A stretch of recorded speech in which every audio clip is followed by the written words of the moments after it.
QR code కొత్తగా మీరు ఇచ్చారు. ఇగో జగన్మోహన్ రెడ్డి గారి పాస్ పుస్తకం ఇదే కదా. ఇగో దీంట్లో జగన్ గారి తల మీద రాజముద్ర ఉంది.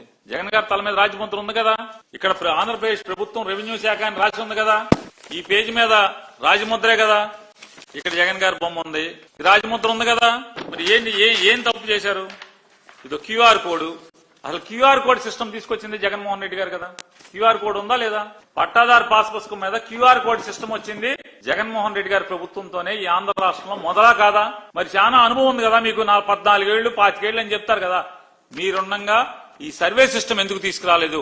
మీరుండగా ఈ క్యూఆర్ కోడ్ ఎందుకు తీసుకెళ్లారు? కంప్యూటర్ నేనే కనిపెట్టానంటారు కదా మీరు. మరి క్యూఆర్ కోడ్ అంటే ఈ క్యూఆర్ కోడ్ కొడితే పట్టాదారు పాస్ పుస్తకంలో ఊరికే గళ్ళుండి ఆ గళ్లలో పేరు, సర్వే నంబరు, ఎంత విస్తీర్ణం తప్పితే ఏమన్నా ఉండేదా?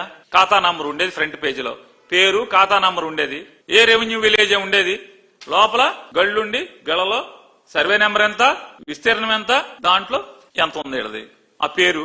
మరి జగన్మోహన్ రెడ్డి గారు వచ్చాక అది ఉంది, అది క్యూఆర్ కోడ్ ఉంది, మ్యాప్ కొలతలతో సహా మ్యాప్ ఎప్పుడన్నా పట్టాదారు పాస్ పుస్తకం అంత క్రితం ఉందా?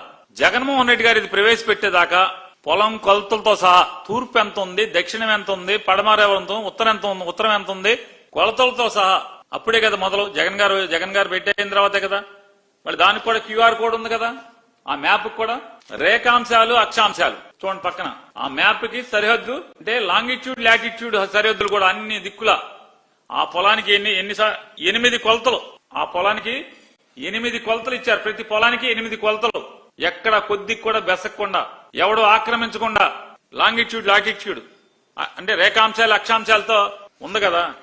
క్యూఆర్ కోడ్ ఉంది కదా. మరి ఇవన్నీ ఎవరు? జగన్మోహన్ రెడ్డి గారు ప్రవేశపెట్టినాయే కదా. ఇది ఇవన్నీ జగన్మోహన్ రెడ్డి గారు కదా మరి ప్రవేశపెట్టింది. మరి మీరేం చెప్తున్నారు ఇవాళ? మొత్తం నేనేం చెప్తున్నారు మీరు.